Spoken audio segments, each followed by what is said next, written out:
Bismillah ar-Rahman ar-Rahim. Assalamu alaikum wa rahmatullahi wa barakatuh. How are you, my students? I hope that you're happy and healthy and ready for today's lesson, which is Unit 2, Speaking. But before we indulge in our lesson, let's open our workbook, page 90, just to revise our previous lessons. Take some exercises. Exercise H, complete the conversation with the words and phrases from the box. As you can see here, we have a box with some words. We'll be filling the gaps with these words. The first word is a hassle, piece of cake, I guess, whoops, no-brainer, chuck, and lame. So the first one is already done for you, the word whoops. You can see here the word whoops is already crossed for you. So in the beginning of the conversation, Andrea says, whoops, I left my water bottle inside. I'll bring it back. Elizabeth, oh wait, I have bottles of water right here. You can have one of these. Andrea, actually, I try not to drink out of plastic bottles. Elizabeth, really? It seems like such to always have to carry that stainless steel bottle around with you. So again, Elizabeth, really? It seems like such.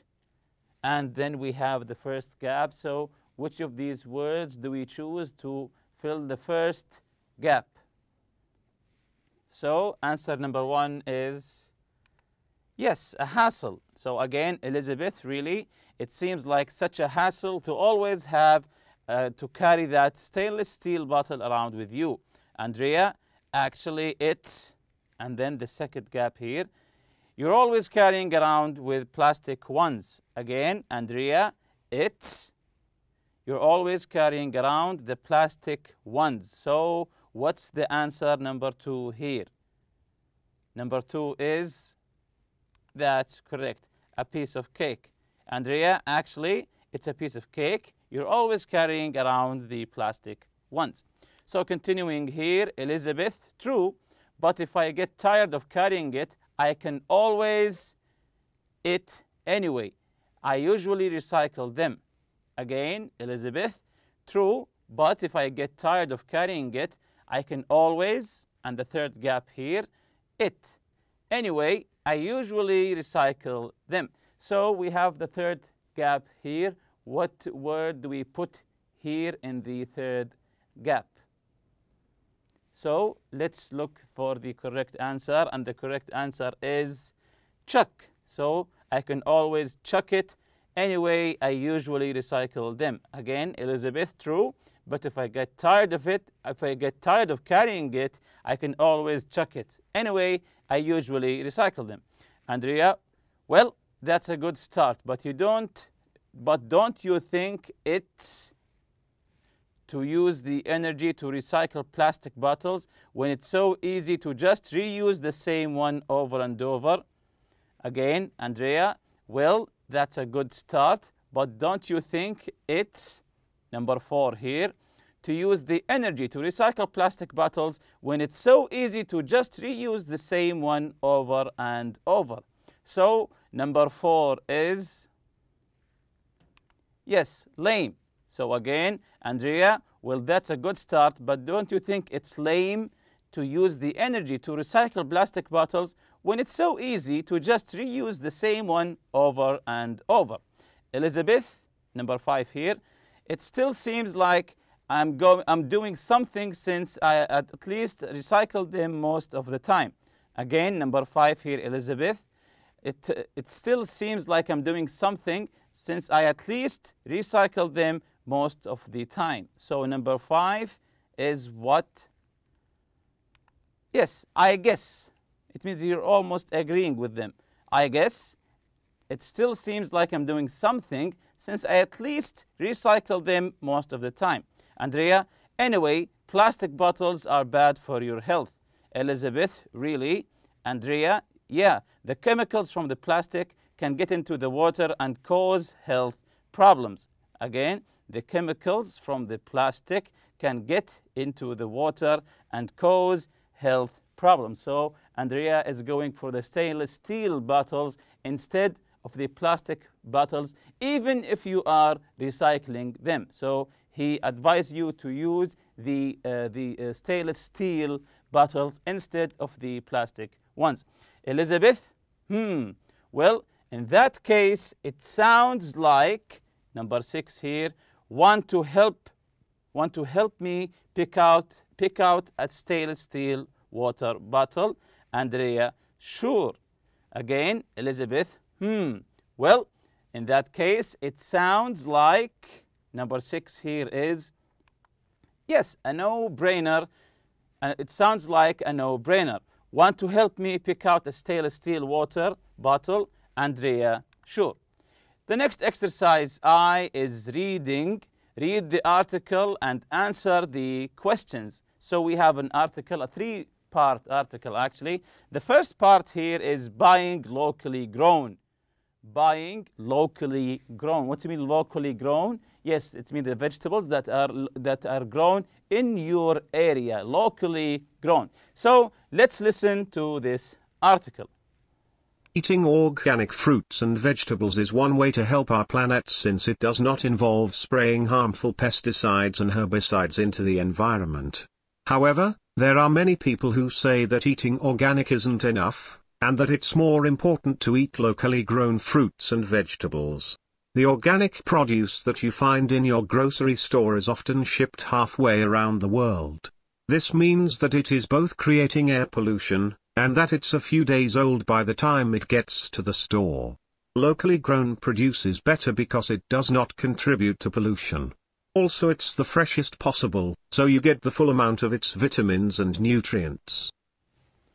So we can see here in this article, the writer is encouraging the locally grown. Even he's saying that it's better than the organic one that you find in the market, because the organic, it might be coming from half across the world. It will be supporting the pollution from the airplanes here. And he says here that even the locally grown are more fresh than the organic ones in the supermarket. So going to the next paragraph here, the next article, community-supported agriculture. Community-supported agriculture, or you can say here CSA. So let's listen here together.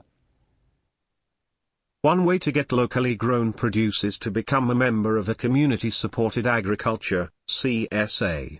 A CSA is of a group of individual people who promise to support a farm. This way, the farmland becomes the community's farm, with both the farmers and the consumers sharing benefits and risks.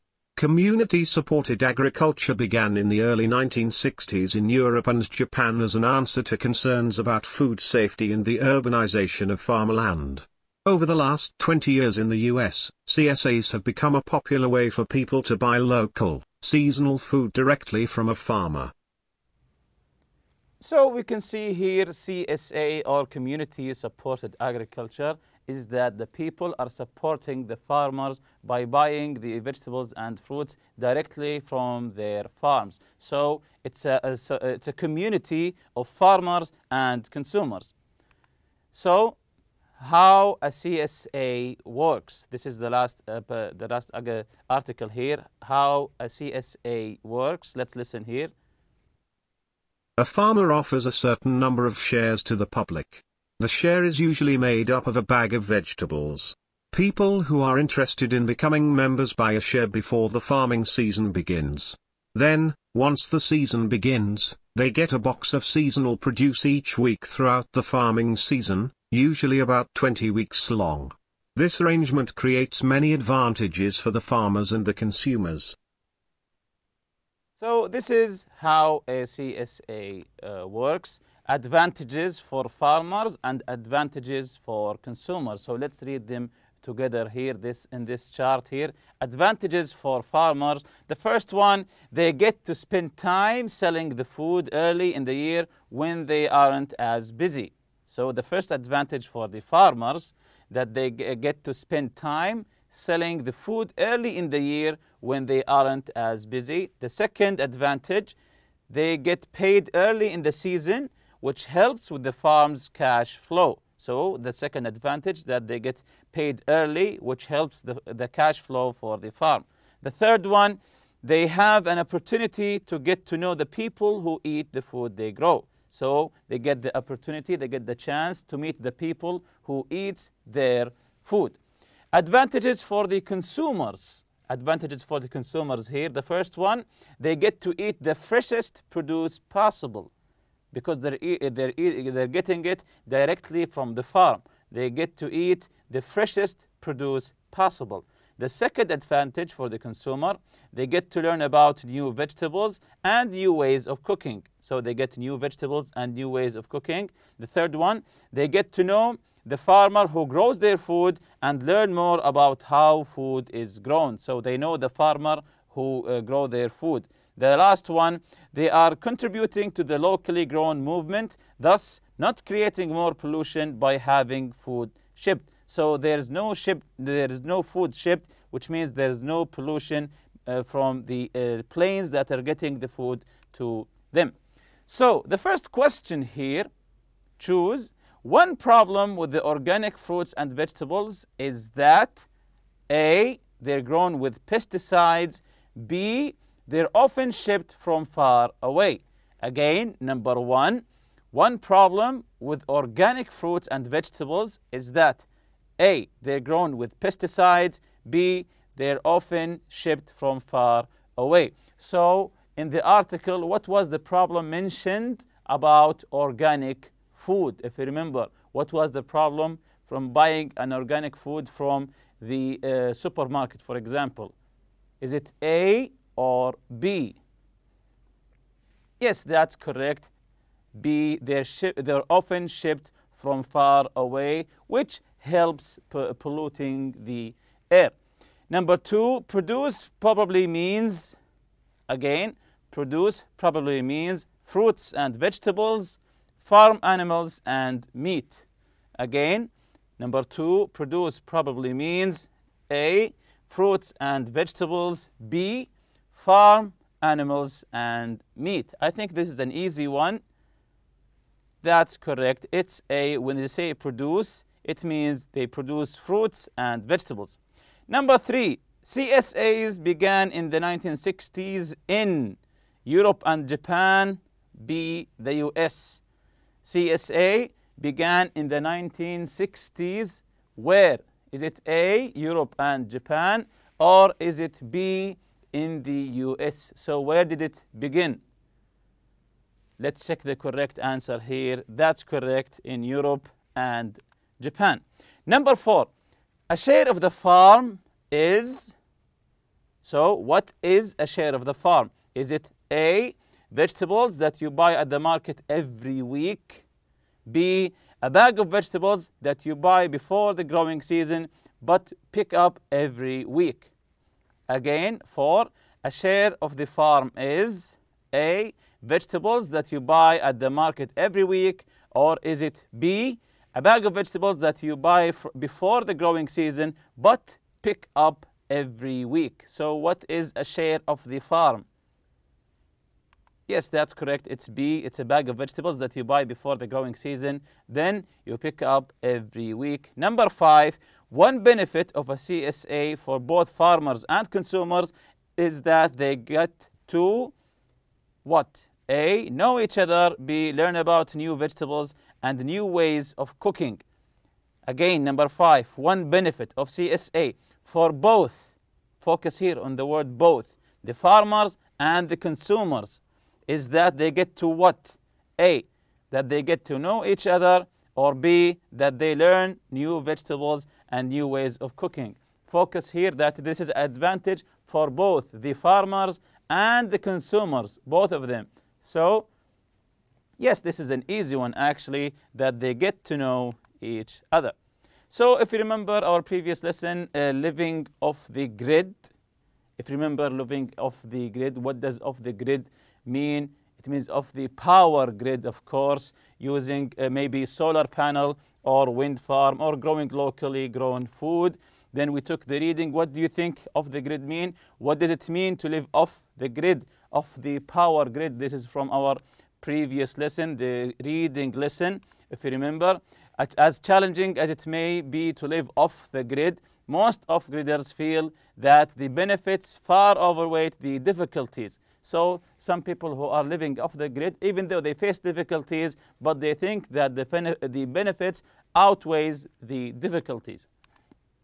So also we took previously the vocabulary practice, the word self, self-reliance means doing things without help from other people. Self-sufficient, producing or making everything you need without help from others. Self means a person's own nature or characteristics. It's also used in the reflexive pronouns, for example, myself or yourself. Then we took some examples: self-esteem, self-defense, self-taught, and self-control. So today's objectives: to list of information in a chart. To list information in a chart. This is the speaking lesson today. Work in groups. Discuss how a family can live off a grid in your country, and use the chart to make notes. Compare and discuss your ideas in class. So you have to discuss your ideas with your colleagues. We have a chart here. Public utility. Number 1, local electricity supply. Number 2, cooking and heating gas. Number 3, local water supply. And we have 4 columns here. Which is the easiest or the hardest to do without? What is an alternative in your home? What is the most challenging aspect of not having it? Or number 4 here, does this appeal to you or not? Why or why not? Let's take the first one, for example. Which is the easiest or hardest to do without?